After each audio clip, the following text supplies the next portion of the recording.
92문부터 95문까지는 112일차를 참고하시기 바랍니다. 그렇다면 하나님께서 주신 율법이란 무엇이며 그 율법을 통해 무엇을 말씀하셨는지 살펴보도록 합시다. 성경에서는 율법이라는 말이 여러 가지 방식으로 사용되고 있습니다. 하나님의 말씀을 전체적으로 가리키거나 구약의 모든 책들을 가리키거나 시편이나 선지서 등을 제외한 창세기, 출애굽기, 레위기, 민수기, 신명기라는 모세 오경을 가리키거나 또는 신약시대와 대비하여 구약시대의 구원의 경륜을 가리키기도 합니다. 이처럼 일정한 범위의 차이로 인하여 그 의미가 달라지는 경우 이외에 율법은 하나님께서 이성 있는 피조물, 곧 사람에게 상벌의 규정에 따라서 행할 것과 삼가야 할 것을 명하신 규칙이라고 정의할 수 있습니다. 하나님께서 이성이 있는 피조물에게 순종을 요구하시며 명하신 규범으로서의 이와 같은 율법은 자연법과 모세의 법으로 구별됩니다. 그런데 이러한 구별과 상관없이 모세의 법만을 가리켜 율법이라고 하는 경우를 자주 봅니다.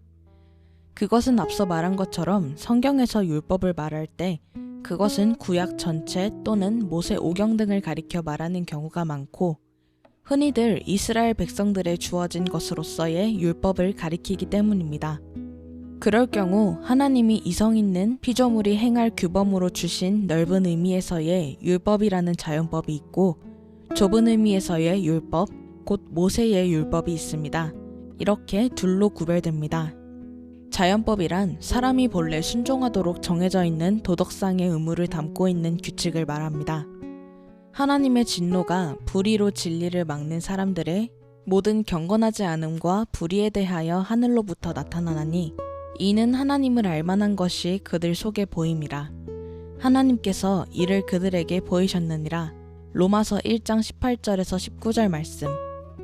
하나님께서 불의를 행하는 사람들과 진리를 막는 사람들에게 진노를 행하실 때 그 근거가 이미 이들로 하여금 하나님을 알만한 것들을 보이신 것에 있다고 할 때 그 근거는 무엇일까요? 그것은 사람이 마땅히 행해야 할 규범과 그에 따른 상벌의 원리입니다. 이에 대해서 성경은 다음과 같이 설명합니다. 율법 없는 이방인이 본성으로 율법의 일을 행할 때에는 이 사람은 율법이 없어도 자기가 자기에게 율법이 되나니 이런 이들은 그 양심이 증거가 되어 그 생각들이 서로 혹은 고발하며 혹은 변명하여 그 마음에 새긴 율법의 행위를 나타내느니라. 로마서 2장 14절에서 15절 말씀. 이스라엘 백성들이 아닌 이방인들은 본성에 따른 율법을 마음에 새기고 있습니다. 자연법이란 이 마음에 새겨진 본성에 따른 율법, 곧 양심을 가리켜 말합니다. 이러한 자연법과 구별하여 모세를 통해 이스라엘에게 주신 도덕법은 십계명으로 대표됩니다. 십계명을 가리켜 가장 좁은 의미에서의 율법이라고 말하기도 합니다. 모세의 율법은 도덕법 이외에도 구약시대의 이스라엘이 하나님께 절기를 지키고 제사를 드리며 예배하였던 종교 공동체로서의 지켜야 할 의식법이 있고 그리고 하나의 국가를 이루며 살기 위해 지켜야 할 시민법이 있습니다. 하지만 여기서 우리는 십계명을 중심으로 하는 도덕법만을 다루기로 하겠습니다. 아담이 타락하기 전 창조의 원형 그대로 인간의 본성이 순전하고 흠이 없었을 때에는 양심의 자연법과 십계명의 도덕법은 사실 동일한 것이었습니다. 그러나 타락한 이후에 인간의 본성이 부패하게 되고 인간의 양심에 새겨진 자연법이 점차 흐릿하게 되고 심지어 상실하는 경우에까지 이르게 되었습니다. 다소 길지만 성경을 읽도록 하죠. 창세로부터 그의 보이지 아니하는 것들, 곧 그의 영원하신 능력과 신성이 그가 만드신 만물에 분명히 보여 알려졌나니 그러므로 그들이 핑계하지 못할지니라. 하나님을 알되 하나님을 영화롭게도 아니하며 감사하지도 아니하고 오히려 그 생각이 허망하여지며 미련한 마음이 어두워졌나니 스스로 지혜 있다 하나 어리석게 되어 썩어지지 아니하는 하나님의 영광을 썩어질 사람과 새와 짐승과 기어다니는 동물 모양의 우상으로 바꾸었느니라. 로마서 1장 20절에서 23절 말씀. 그리하여 인간에게는 하나님을 예배하고 사랑하며 이웃을 사랑해야 하는 규범들이 다시금 확인되고 강조되어야 할 필요가 있게 되었습니다. 이러한 맥락에서 십계명은 자연법을 새롭게 하여 다시 명확한 표현으로 강화하여 주신 것이라고 할 수 있습니다. 십계명은 구약성경 출애굽기 20장과 신명기 5장에 기록되어 있습니다. 출애굽기의 십계명과 신명기의 십계명은 제4계명인 안식일을 거룩히 지켜야 할 이유와 관련해서 그 설명에서 약간 차이가 납니다. 출애굽기의 경우에는 하나님의 창조사역 출애굽기 20장 11절과 관련을 짓는 데 반하여 신명기는 하나님께서 애굽에서 이끌어내신 구원사역 신명기 5장 15절과 관련을 짓습니다.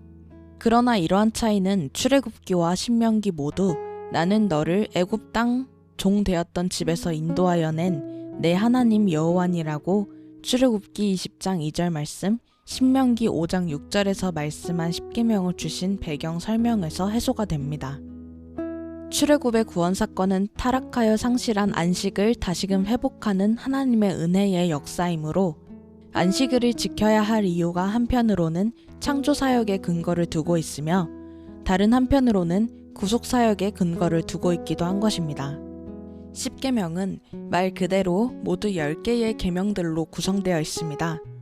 그것은 다시 처음 4계명들과 이어지는 6계명들로 구별됩니다.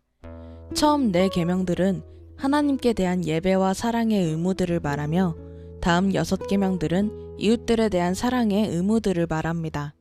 이러한 구별은 마태복음 19장 18절에서 19절에 예수님의 말씀이나 에베소서 6장 2절에 바울 서신에서도 확인됩니다. 흥미롭게도 십계명이 10개의 계명들을 가리킨다는 것은 누구나 아는 일이지만 그 10개의 계명들이 무엇인가를 말함에 있어서 이단 천주교는 교회와 다른 견해를 말합니다. 교회는 하나님께 대한 계명들을 4가지로 나눕니다. 제1계명은 너는 나 이외에 다른 신들을 내게 두지 말라. 제2계명은 너를 위하여 새긴 우상을 만들지 말고 그것들을 섬기지 말라. 제3계명은 너는 내 하나님 여호와의 이름을 망령되게 부르지 말라. 제4계명은 안식일을 기억하여 거룩하게 지키라입니다. 반면에 이단 천주교는 제1계명 안에 우상을 만들지 말라는 계명을 포함시킵니다. 그리하여 하나님께 대한 예배와 사랑의 의무를 담고 있는 계명을 3계명들로 구분합니다. 이를테면 제1계명은 하나이신 천주를 흠숭하라.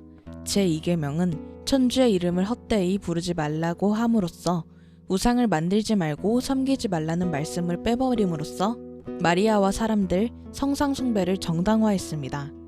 제3계명은 주일을 거룩히 지내라입니다.